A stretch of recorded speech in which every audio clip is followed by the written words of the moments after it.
Hello बच्चों, आज हम लोग पढ़ेंगे जो एक कोऑर्डिनेशन कॉम्प्लेक्स का लास्ट वाला कॉन्सेप्ट होता है वीबीटी के बाद, यानी सीएफटी आती है और उसके बाद एक कॉन्सेप्ट आता है जिसका नाम है जॉन टेलर डिस्टॉर्शन। तो आज हम लोग उसी टॉपिक को पढ़ने वाले हैं। तो सबसे पहले शुरू करते हैं जॉन टेलर डिस्टॉर्शन। इसकी ज़रूरत क्यों पड़ती है जेटीडी की? इन शॉर्ट इसको क्या पढ़ते हैं? जेटीडी लिखते हैं, ठीक है ना जी। तो अच्छे से समझ लेना इस चीज़ को कि है क्या ये और इसकी ज़रूरत क्यों पड़ती है। होता क्या है एक्चुअली कि जो आपका ऑक्टाहेड्रल कॉम्प्लेक्स होता है, ठीक है ना जी, उसमें चार एक प्लेन में होते हैं, एक अपर होता है, एक डाउन साइड होता है। इसमें चारों बॉन्ड लेंथ जो होती हैं वो इक्वल होती हैं, ठीक है। तो जब चारों बॉन्ड लेंथ इक्वल होती हैं और ये हमारा ऑक्टाहेड्रल कॉम्प्लेक्स आता है तो इसे बोलते हैं क्या? परफेक्टली ऑक्टाहेड्रल कॉम्प्लेक्स बोलते हैं, ठीक है जी। सेकेंडरी अब जो मैं बात बताने वाला हूँ, होता क्या है कि जब ये कॉम्प्लेक्स में डिस्टॉर्शन आता है, कोई बॉन्ड लेंथ बढ़ जाती है, कोई बॉन्ड लेंथ छोटी आती है, तो हम इसे बोलते हैं डिस्टॉर्टेड ऑक्टाहेड्रल। अब ये उसी रीजन को समझाने के लिए जिस थ्योरी की जरूरत पड़ती है उसका नाम है जेटीडी, ठीक है। तो याद रखना कि ऑक्टाहेड्रल जो कॉम्प्लेक्स है वो बेसिकली दो रीजन की वजह से, जो डिस्टॉर्टेड ऑक्टाहेड्रल कॉम्प्लेक्स है बेसिकली वो दो रीजन की वजह से जनरेट होता है। पहला जो रीजन है वो है क्या? एक लिगेंड की जनरेशन, लिगेंड जनरेटेड, और एक होता है मेटल जनरेटेड। लिगेंड जनरेटेड जो होता है वो बेसिकली जब आपका हेट्रोलेप्टिक पढ़ते हो ना कॉन्सेप्ट, जब एक ही कॉम्प्लेक्स के अंदर डिफरेंट डिफरेंट लाइगेंड आ जाते हैं तब हम बोलते हैं वो लिगेंड जनरेटेड या लिगेंड जनरेटेड है। लेकिन जब मेटल की वजह से जनरेट होता है हमारा डिस्टॉर्शन तो उसको हम बोलते हैं मेटलो जनरेटेड। तो पहला कॉन्सेप्ट तो ये है कि हमारा जो जेटीडी होता है ये क्या होता है? ये हमारा मेटलो जनरेटेड होता है, ठीक है ना जी। पहली बात तो आप ये समझते हैं। दूसरी बात आप ये समझिए कि अब जेटीडी हमारा जो होता है ये कैसे कैसे, और पहली चीज तो ये कैसे हो रहा है, आइए देखते हैं ध्यान से। होता क्या है कि पहले आपको एक छोटा सा कॉन्सेप्ट समझना होता है जिसका नाम होता है डीजनरेसी। क्या होता है? डीजनरेसी, ठीक है ना जी। चलो देखते हैं डीजनरेसी क्या होता है। जैसे मान लो आपका पी ऑर्बिटल है, ठीक है जी, आपके पास यहां पे पी ऑर्बिटल है, ठीक है। पी ऑर्बिटल इस तरीके से आपने बना लिया है, तीन इसके ऑर्बिटल, ठीक है ना। पी सबसेल के तीन ऑर्बिटल बना लिए। अगर आप कॉन्फ़िगरेशन कुछ भर रहे हैं और कुछ इस तरीके से आपके पास कॉन्फ़िगरेशन है, लेट सपोज P1 में आप कहां भरोगे? एक इलेक्ट्रॉन भरोगे, ठीक है। P2 भरोगे, ठीक है ना। इसमें इस तरीके से P2 भरते हैं, दो इलेक्ट्रॉन भर देते हैं। अगर इसी में हमने क्या भर दिया? P3 भर दिया, तो यहाँ पे क्या हो गया?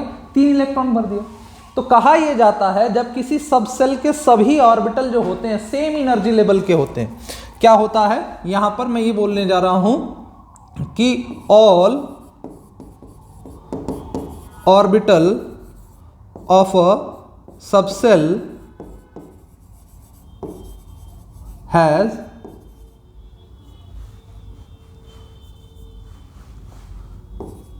सेम एनर्जी, तो क्या कहलाता है? डीजनरेट कहलाता है। जैसे इसमें कौन सा डीजनरेट होगा? आपका P3 जो हमारा होगा ये डीजनरेट होगा।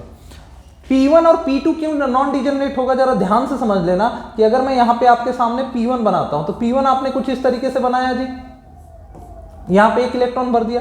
P2 के केस में आपने क्या किया? जरा ध्यान से देखना, आपने कुछ इस तरीके से भरा हुआ इलेक्ट्रॉन, ये भी क्या हो गया? यहां पे एक और ये दो। इन दोनों ही केस में अगर आप देख रहे हैं तो हुआ क्या है कि आपके तीनों ऑर्बिटल जो हैं पी सबसेल के वो सेम एनर्जी के नहीं है। एक में एक इलेक्ट्रॉन है, बाकी दो लोग खाली हैं, तो ये दो अलग हो गए और एक अलग हो गया। तो इस वजह से क्या हो गया? ये दोनों लोगों को कहा जाएगा क्या? कि नॉन डीजनरेट। क्या बोला जाता है इनको? नॉन डीजनरेट, ठीक है ना। तो ये कॉन्सेप्ट समझ में आ गया। पहला कॉन्सेप्ट जो आता है कि आपका डीजनरेसी क्या होती है, डीजनरेट ऑर्बिटल क्या होते हैं और नॉन डीजनरेट ऑर्बिटल क्या होते हैं। तो सबसे पहला कॉन्सेप्ट तो दिमाग में ये बिठाना है कि नॉन डीजनरेसी और डीजनरेसी वाले कॉन्सेप्ट्स क्या होते हैं, ठीक है जी। तो होता क्या है कि इन केस ऑफ ऑक्टाहेड्रल, ठीक है ना जी, इन केस ऑफ ऑक्टाहेड्रल को शॉर्ट फॉर्म में OH लिखा है मैंने। तो इन केस ऑफ ऑक्टाहेड्रल में होता क्या है कि जब आपका कोई भी ऑर्बिटल जो होता है, यानी यूं समझ लो इलेक्ट्रॉनिक कॉन्फ़िगरेशन जब हम भर रहे होते हैं CFT के अकॉर्डिंग, जब कोई भी आपका सबसेल या यूं कह लो ऑर्बिटल नॉन डीजनरेट होता है तो क्या होता है? वो इनर्जेटिकली और खुद को और स्टेबल करने के लिए फर्दर स्प्लिट हो जाता है, जिसको हम बोलते हैं क्या? जेटीडी बोलते हैं। क्या है? ध्यान से समझना। जैसे समझ लो इस चीज को, जैसे मान लो आपने कोई भी कॉम्प्लेक्स ले लिया, ऐसे मान लो आपके पास ये डी ऑर्बिटल है, ठीक है ना जी। डी ऑर्बिटल है, आपने इसको क्या कर दिया? यहाँ पे Eg भर दिया और यहाँ पर क्या कर दिया आपने? T2G कर लिया, ठीक है ना। जैसे मान लो आपको 3 इलेक्ट्रॉन भरना है, D3 का केस है, मान लिया आपके पास D3 का केस है, या D3 छोड़ो D4 ले लो, अच्छे से आपको D4 में समझ में आया। D4 का केस है तो आपने 4 इलेक्ट्रॉन भरना है। अच्छा, ये WFL का केस है, मान लो कि वीक फील्ड लाइगेंड है तो 1 इलेक्ट्रॉन आपने यहां भरा। अभी आपके सामने क्या दिख रहा है कि ये तो सारे हमारे T2G जो है, T2G हमारे पास तो है क्या है, ये सिमेट्रिकल है यानी कि डीजेनरेट है, ठीक है ना, डीजेनरेट के लिए शॉर्ट फॉर्म लिख दिया। लेकिन हमारा EG जो है वो क्या है, हमारा नॉन डीजेनरेट है। क्या हो गया, ये नॉन डीजेनरेट हो गया। समझ में आ गई बात? तो बात इतनी सी है कि जब आप कोई कॉम्प्लेक्स बनाते हैं, उस कॉम्प्लेक्स में बनाते वक्त जब आप इलेक्ट्रॉनिक कॉन्फ़िगरेशन भरते हैं तो अगर वो क्या होता है, नॉन डीजेनरेट होता है, तो फर्दर खुद को स्प्लिट कर लेता है ताकि उसे और एनर्जी मिले और वो खुद को और स्टेबल कर सके। इस वजह से हम क्या पढ़ते हैं, जेटीडी पढ़ रहे होते हैं।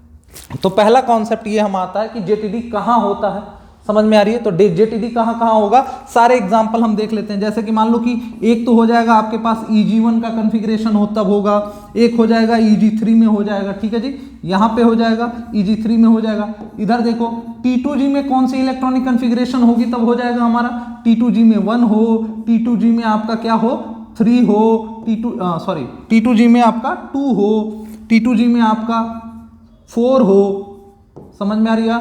T2G में आपका क्या हो 5 हो। इन सब जगह आपका क्या हो जाएगा, जेटीडी दिखाई देगा, क्योंकि ये सभी लोग क्या है, नॉन डीजेनरेट हैं। तो यहाँ पे जेटीडी क्या होगा, जेटीडी हमारा जो होगा अकर्स कहाँ कहाँ पे होगा, ये बात याद रखना, इन इलेक्ट्रॉनिक कॉन्फ़िगरेशन में जेटीडी हमारा पाया जाता है, क्योंकि ये सभी लोग हमारे इलेक्ट्रॉनिकली नॉन डीजेनरेटेड ऑर्बिटल हैं।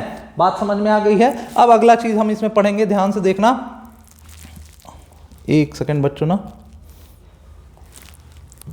ठीक है। अब हम अगला चीज पढ़ने वाले हैं, इलेक्ट्रॉनिकली नॉन डिजेनरेटेड। जब हम ये पढ़ लिया है कि कहां कहां पर हमारे पास, ये हमने पढ़ लिया ना कि कहां कहां पर हमें जेटीडी दिखाई देगा, तो अब बात आती है कि जेटीडी जब हमने फाइंड आउट कर लिया है कि कहां कहां पर ये दिखाई देगा, तो अब हम देखेंगे कि ये कैसे होता है, कैसे जेटीडी कैसे फाइंड आउट होता है।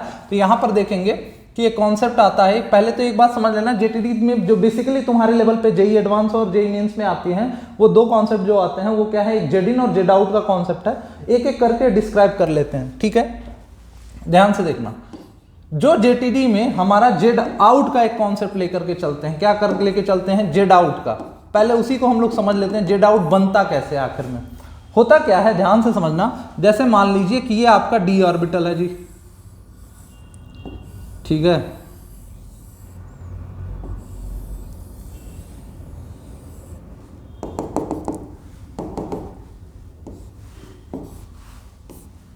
ठीक है, ये मान लेना जेड एक्सिस है, ठीक है, या ऊपर वाले को मान लो जेड एक्सिस है, कोई दिक्कत नहीं है उसमें, अपने हिसाब से है मानने को। तो ये मान लो एक्स है, ये मान लो वाई है, ये मान लो जेड है, ठीक है। अब जरा ध्यान से समझना जिस चीजों में जो बोलने जा रहा हूं। मान लो कि अभी आपका जो है ईजी अनसिमेट्रिकल इलेक्ट्रॉनिक कॉन्फ़िगरेशन है, क्या है, ईजी अनसिमेट्रिकल इलेक्ट्रॉनिक कॉन्फ़िगरेशन है। लेट सपोज क्या क्या हो सकता है इसमें, एक तो EG1 हो सकता है और EG3 हो सकता है, यही दो ईजी अनसिमेट्रिकल इलेक्ट्रॉनिक कॉन्फ़िगरेशन हो। अच्छा, इन दैट केस में होगा क्या कि आपके पास जब ईजी अनसिमेट्रिकल इलेक्ट्रॉनिक कॉन्फ़िगरेशन आएगी, तो इन दैट केस होगा क्या, आपको सपोज करना है कि जैसे क्या सपोज करना है आपको, जैसे कि मान लो कि आपके पास EG जो हमने दो ऑर्बिटल बनाते हैं कुछ इस तरीके से, ठीक है ना, और नीचे क्या बनाते हैं, यहाँ पे D ऑर्बिटल मान लीजिए होता है, ठीक है, और यहाँ पे हमने बनाना होता है T2G, ठीक है ना। तो यहाँ पर दो ऑर्बिटल होते हैं, एक तो क्या होता है dx dash y square, dx square dash y square, और एक होता है dz स्क्वायर, ठीक है। तो एक बार इलेक्ट्रॉनिक कॉन्फ़िगरेशन, जैसे मान लो EG1 का केस लेकर के चल रहे हैं, एग्जांपल में हम क्या मान के चल रहे हैं, EG1 का इलेक्ट्रॉनिक कॉन्फ़िगरेशन मान के चल रहे हैं, और दूसरा हम इमेजिनेशन कर रहे हैं या हाइपोथेसिस या यूं कह लो सपोज कर रहे हैं कि वो इलेक्ट्रॉन कहाँ प्रेजेंट है, इलेक्ट्रॉन प्रेजेंट है अपना dz स्क्वायर में प्रेजेंट है, कहाँ प्रेजेंट है, dz स्क्वायर में। तो अब देखेंगे जरा ध्यान से, dz स्क्वायर में प्रेजेंट होने के बाद क्या क्या होगा, ध्यान से देखना। जब मान लो इलेक्ट्रॉन हमारा जेड ऑर्बिटल में यानी dz स्क्वायर में इलेक्ट्रॉन प्रेजेंट होगा, ठीक है ना, जब इलेक्ट्रॉन dz ऑर्बिटल में प्रेजेंट होगा तो हमारे जो 6 लाइगेंड आ रहे होंगे ऑक्टाहेड्रल कॉम्प्लेक्स बनाने के लिए, हमारे पास जो ये 6 लाइगेंड आ रहे होंगे अपने अपने अलग अलग क्या हों से, सभी जगह से, सभी एक्सिस के अलोंग जो 6 ऑर्बिटल्स लाइगेंड आ रहे होंगे मेटल के d ऑर्बिटलों के साथ क्या करने, कंबाइन करने के लिए। तो इन दैट केस क्या होगा, अगर आपने इलेक्ट्रॉन dz स्क्वायर में रखा है तो याद रखना, तो अलोंग dz स्क्वायर में क्या होगा, along dz square Z effective जो होगा वो क्या हो जाएगा, डिक्रीज हो जाएगा। ऐसा क्यों मैं बोल रहा हूं, जैसे मान लो कि यहां dz स्क्वायर में इलेक्ट्रॉन है, तो होगा कि जब लाइगेंड आ रहा होगा ऊपर से, तो यहां पर इलेक्ट्रॉन होने की वजह से इस ऑर्बिटल के अलोंग में होगा क्या, शील्डिंग पावर जो होगी वो क्या, शील्डिंग बढ़ जाएगी, जिससे जेड इफेक्टिव क्या हो जाएगा, कम हो जाएगा। तो इधर जो जेड से लाइगेंड आ रहे होंगे वो दूर ही रह जाएंगे, और एक्स और वाई वाले ऑर्बिटल कहां जाएंगे, पास पास आ जाएंगे। तो पहला कॉन्सेप्ट तो ये पढ़ा जाता है कि जब मान लो इलेक्ट्रॉन प्रेजेंट हुआ dz स्क्वायर में, तो वहां पे जेड इफेक्टिव हो गया कम, जिससे आपका क्या हो गया, लाइगेंड थोड़े से दूर रह गए, मेटल की डी ऑर्बिटल से दूर रह गए। तो होगा क्या कि जेड एक्सिस के अलोंग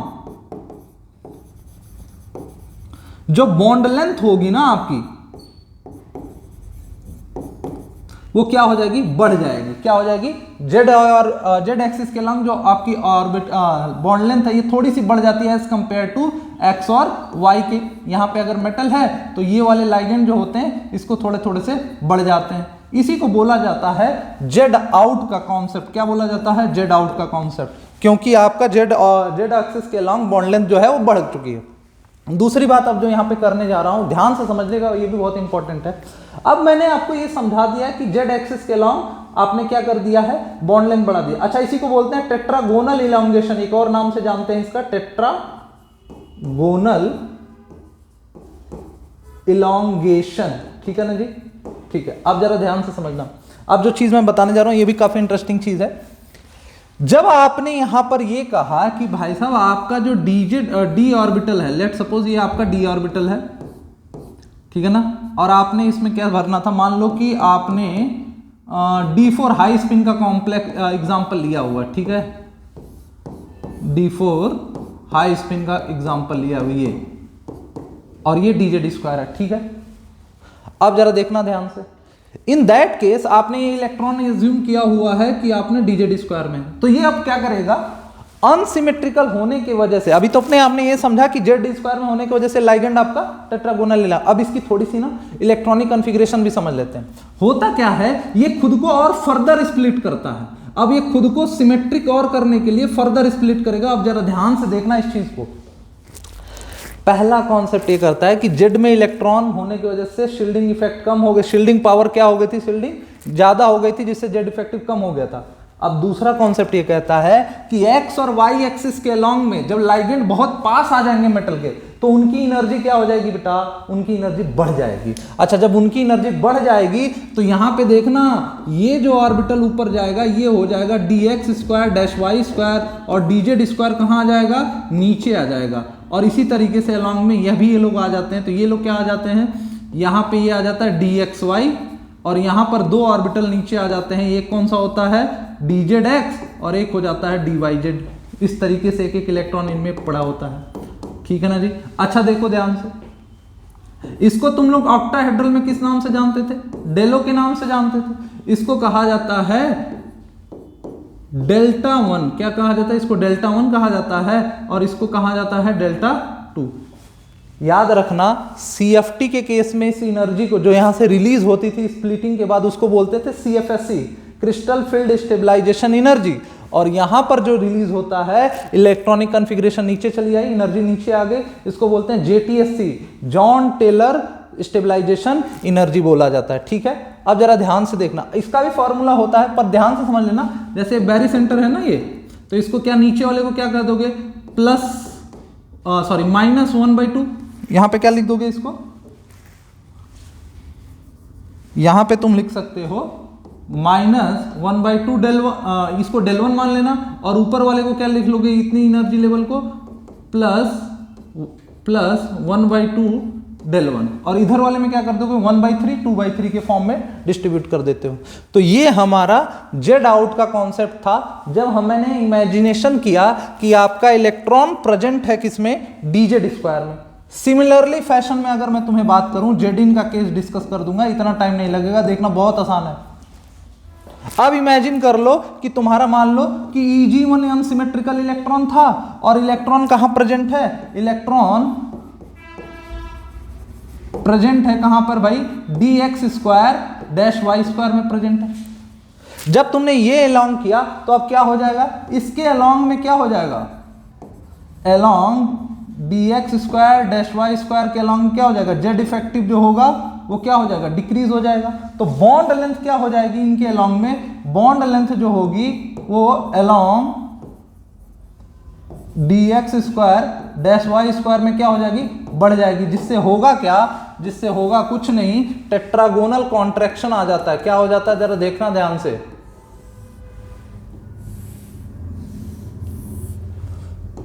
ये छोटे छोटे हो जाते हैं, मतलब जेड वाले जो लाइगेंड होते हैं वो छोटे हो जाएंगे और आपके एक्स और वाई वाले लाइगेंड यानी ये चारों जो होते हैं ये वाले बढ़ जाते हैं। ठीक है ना जी, इसको बोलते हैं जेडिन। जेडिन का मतलब जेड एक्सिस के लॉन्ग बॉन्ड लेंथ छोटी हो गई और इसको बोलते हैं क्या,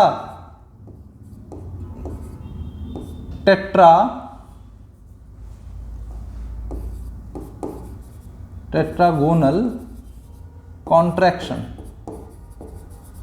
ठीक है ना जी, अब जरा देखना ध्यान से, ये टेट्रागोनल कॉन्सेप्ट का तुमने कहानी तो सुन लिया, फिर इसी तरीके से इसकी स्प्लिटिंग वाली कहानी भी सुन लो।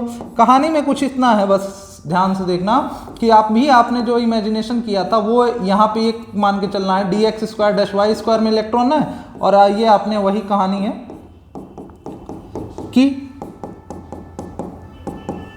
कि D4 हाई स्पिन का एग्जांपल लेकर के चल रहे थे। तो होगा क्या, यहां पर अब जेड एक्सिस के लॉन्ग लाइगेंड पास आ जाएंगे, जिससे जेड एक्सिस के लॉन्ग की एनर्जी जो होगी जेड ऑर्बिटल यानी कि ये जो dz स्क्वायर है इसकी एनर्जी ऊपर हो जाएगी और यहां पर ये dx square dash Y square की एनर्जी नीचे हो जाएगी। इसका मतलब यहां पर हो जाएगा क्या, दो ऑर्बिटल्स के ऊपर और नीचे यहां पे। ठीक है ना, इसका मतलब ध्यान से समझ लेना, अगर जेडिन होगा तो जेडिन में क्या होता है कि डीजेड जितने जेड वाले ऑर्बिटल हैं उनकी क्या हो जाएगी, उनकी ऑर्बिटल जो होगी ऊपर हो जाएगी, और जितना जेड आउट वाला है उसमें जेड वाले ऑर्बिटल क्या हो जाएंगे, नीचे हो जाएंगे। समझ में आ रही बात, बस इतनी सी बात है, ये स्प्लिटिंग है। अच्छा, ये जो बात हमने अभी करी थी ये क्या करी थी, ये था हमारा डेल्टा 1 और ये स्प्लिटिंग जो थी ये क्या थी, ये था हमारा डेल्टा 2। ये तो अभी मैंने तुम्हें कहानी सिखाई किसकी, ईजी अनसिमेट्रिकल की। T2G अनसिमेट्रिकल अलग तरीके से होता है, बस वो अभी मैं बता रहा हूं, पहले इसमें थोड़ा सा ध्यान है वो समझ लेना। क्या है कॉन्सेप्ट कि अगर आपके पास ईजी अनसिमेट्रिकल हुआ तो दो केस हो सकते हैं। मान लो EG1 था या EG3 जो भी था, चाहे तो EG1 रहे चाहे तो आपका EG3 रहे। तो ये तो हम पर चॉइस था ना कि हम एक बार मान रहे थे EG1 यानी dz स्क्वायर में इलेक्ट्रॉन है और एक बार मान रहे थे dx स्क्वायर वाई स्क्वायर। लेकिन होता क्या है जनरली कि जब भी EG अनसिमेट्रिकल होता है तो हम मानते हैं कि इलेक्ट्रॉन प्रेजेंट है dz स्क्वायर में। ऐसा इसलिए मानते हैं क्योंकि dz ऑर्बिटल जो होता है, dz स्क्वायर जो होता है वो कहाँ होता है प्रेजेंट, आपका ये जो होता है ये 2d ऑर्बिटल का कॉम्बिनेशन होता है। क्या होता है, ये 2d ऑर्बिटल का कॉम्बिनेशन होता है, जिसके वजह से अब इसमें क्या है कि जब दो d ऑर्बिटल के कॉम्बिनेशंस होंगे तो उसमें एक केस में ये समझ में आता है कि आपका ऐसे कंपेयर समझो कि आपका z एक्सिस के अलोंग में आपका z इफेक्टिव जो होगा वो क्या होगा, ज्यादा इफेक्टिवली क्या हो जाएगा, कम हो जाएगा, और जिस वजह से उधर से बॉन्ड लेंथ कम ज्यादा लंबे हो जाएंगे as compare to dx square मतलब y स्क्वायर से। या इन शॉर्ट ऐसे समझो कि EG अनसिमेट्रिकल होता है तो dz स्क्वायर में इलेक्ट्रॉन प्रेजेंट होता है, और इसी को हम लोग कह सकते हैं कि ये जेड आउट का केस बनाएगा। ठीक है, पहली बात कि अगर EG अनसिमेट्रिकल है तो क्या बनाएगा, हम ये थंब रूल बना लिया है कि वो जेड आउट का केस बनाएगा। T2G के हिसाब में ना, T2G में स्टेबिलिटी फैक्टर नहीं देते हैं। अगर T2G अनसिमेट्रिकल आता है केस आपके सामने, ये बहुत ईजी है, इसे तो ऐसे ही समझ लेना। जैसे मान लो T2G अनसिमेट्रिकल आ गया, इस केस में हम ऐसे ना इमेजिनेशन नहीं करते या हाइपोथेसिस लेकर नहीं चलते। इसमें तो क्या होता है, ऐसी इलेक्ट्रॉनिक कॉन्फ़िगरेशन बनानी है हमें जिससे हमारी डिजेनरेसी दूर हो जाए, समझना, नॉन डिजेनरेसी दूर हो जाए। फॉर एग्जांपल जैसे मान लो कि आपके पास T2G1 है कॉन्फ़िगरेशन, वो मैं नहीं कर रहा हूँ, CFT नहीं बताऊँ, डायरेक्ट बता रहा हूँ। जैसे मान लो आपके पास क्या है कि T2G1 है, तो जरा इसको केस मान के चलो, ऐसे है ना ये T2G, ठीक है ना, T2G1 है। तो इसको कैसे स्प्लिट कराएंगे कि हमारा क्या हो जाए, इसके डिजनरेसी दूर हो जाए। इसकी दो ही तरीके हैं, एक तो मान लो इधर बना दे रहा हूं और एक नीचे की तरफ बना दूंगा, ठीक है ना। इधर मान के चलो, इधर अगर मैं मान के चलता हूं, मान लो कि इसको इस तरीके से,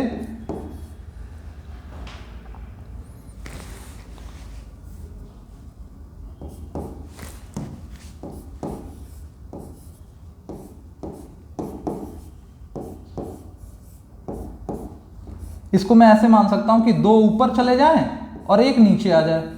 और यहां पर मैं कैसे मान सकता हूं, मान लो कि यहां पे है आपका d ऑर्बिटल था और यहां से आपने Eg तोड़ा और फिर नीचे कहां गए, आपने T2g तोड़ दिया। तो Eg में भी क्या होता है, एक ऊपर जाएगा एक नीचे आएगा। और यहां पर मैं क्या मान सकता हूं कि एक ऊपर जाए और दो ऑर्बिटल नीचे चले जाए। थोड़ा सा शॉर्ट स्पेस है पर देखना ध्यान से। एक इलेक्ट्रॉन यहां भरोगे, वही इलेक्ट्रॉन कहां आता है, T2g में आता है। अब यहां से जब हम JTD में भरने जाते हैं तो इलेक्ट्रॉन कहां आएगा, यहां आएगा। तो इसका मतलब ये हुआ कि जब तुम यहां भरने जाओगे तो इसका मतलब क्या हुआ कि तुमने यहां पे अभी भी नॉन डिजनरेट का ऑर्बिटल एज इट इज पड़ा हुआ है। लेकिन यहां पे अगर हम करने आ रहे हैं तो यहां पे अगर जो हमारा T2g है वो यहां पे आ गया। तो याद रखना कि T2g1 के केस में इलेक्ट्रॉनिकली जो हमारा नॉन डिजनरेसी है वो दूर ही तब होती है जब आपने क्या किया है, उसको जेडिन बनाया हुआ है। क्या बनाया हुआ है, जेडिन बनाया हुआ है। तो ये हम बना करके चेक करेंगे। T2g1 के केस में जैसे चेक किया, एक और एग्जांपल कर देते हैं तुम्हारे लिए। जैसे मान लो, अच्छे से कर देते हैं इसको, मान लो कि ये T2g2 मान लो, ठीक है ना। इसमें देखो, मान लो कि ये d ऑर्बिटल है। इसको अब ध्यान से देख लेना, जिनको वो नहीं समझ में आया यहां से समझ लेंगे। यहां से मान लो अपना Eg ऑर्बिटल है, यहां से अपना क्या है, T2g ऑर्बिटल है, ठीक है ना। यहाँ पे दो इलेक्ट्रॉन है, यहाँ हमने दो इलेक्ट्रॉन भर दिए। पहला तरीका इसको भरने का क्या हो सकता है, मतलब ऐसे तरीके से देखना, Eg ऑर्बिटल फर्दर स्प्लिट होगा कुछ इस तरीके से। ये Eg को मैंने स्प्लिट कराया और यहाँ पर क्या तरीका हो सकता है, एक यहाँ पे कर दूं और दो इस तरीके से कर दूं। तो अभी देखो ये जो हमारा T2g है ये क्या हो जा रहा है, फर्दर हमारा स्प्लिट हो रहा है, ये दिख रहा है। तो लेकिन अगर हमने दो इलेक्ट्रॉन भरने तो यहाँ भरेंगे और बाकी तो हमारा ये हो जाएगा। तो ध्यान से देखना, अब ये क्या हमारी नॉन डिजनरेसी दूर हो रही है, नहीं दूर हो रही है, क्योंकि हमारा जो जितने भी ऑर्बिटल है सब क्या हमारा डिजनरेट ऑर्बिटल है। तो T2g की जो हमारी नॉन डिजनरेसी दूर होती है वो किस केस में होगी, यहाँ पे कौन से ऑर्बिटल होंगे, dxy ये हो जाएंगे क्या, dxz dyz, और ये हो जाएगा dxy, और यहां पर हो जाएगा क्या आपका, ये आपका हो जाएगा dz स्क्वायर और ये हो जाएगा dx square dash y square. मतलब ये किसका इलेक्ट्रॉनिक कॉन्फ़िगरेशन है, ये इलेक्ट्रॉनिक कॉन्फ़िगरेशन होता है z आउट का, ठीक है ना जी। तो बात क्या समझ में आ रही है कि अगर आपका T2g1 रहता है तो ये बनता है किसका, z इन का, और अगर आपका T2g5 रहता है तो ये किसका बनता है, z आउट का। इसी तरीके से आपको अगर ढूंढना हो तो मैं आपको बता रहा हूं, आपको अब एक T2g4 ढूंढना है और एक आपको ढूंढना है T2g5। ये बताना आपको कि ये क्या कौन सा z इन का बनाएंगे कि या z आउट का बनाएगा।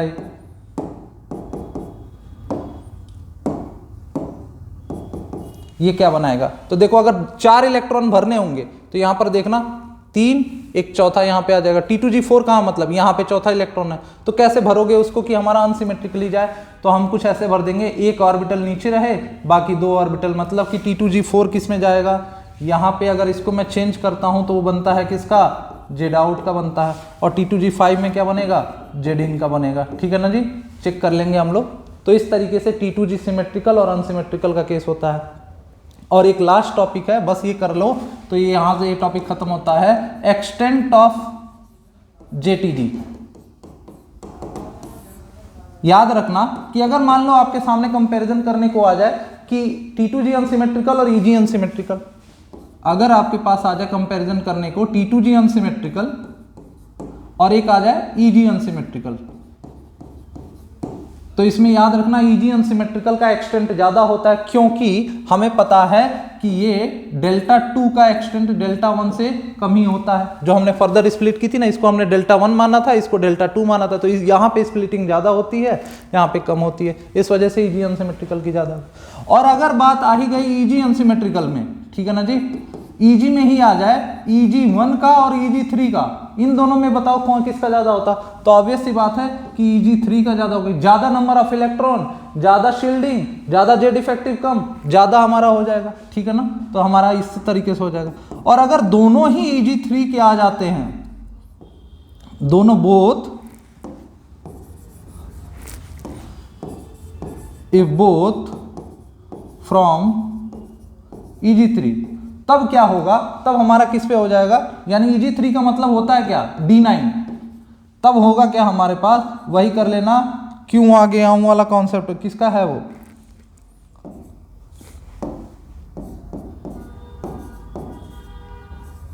मतलब कि डाउन द ग्रुप आने पर वो जो प्राइमरी स्टेबलाइजेशन अधिक होगा तो सेकेंडरी भी अधिक हो जाए। और अगर सब गोल्ड के ही केस में आ जाए तब हमारा किस पर डिपेंड होगा, इफ, यहां पे ये केस कर लेना, both are example of, both are from AU, अगर दोनों AU से आ जाएंगे तो क्या हो जाएगा, ये डायरेक्टली प्रोपोर्शनल होगा किस पे, लाइगेंड की स्पेक्ट्रोकेमिकल सीरीज पर, कि जिसमें ज्यादा स्ट्रॉन्ग लाइगेंड होगा उधर हो जाएगा। तो इस तरीके से था JTD, और हमने इसने बस याद रख लेना कि जेड आउट जेड इन कहाँ कहाँ होता है और उसमें ऑर्बिटल किस तरीके से स्प्लिट होते हैं। ठीक है दोस्तों, थैंक यू वेरी मच, आज बस यहीं तक।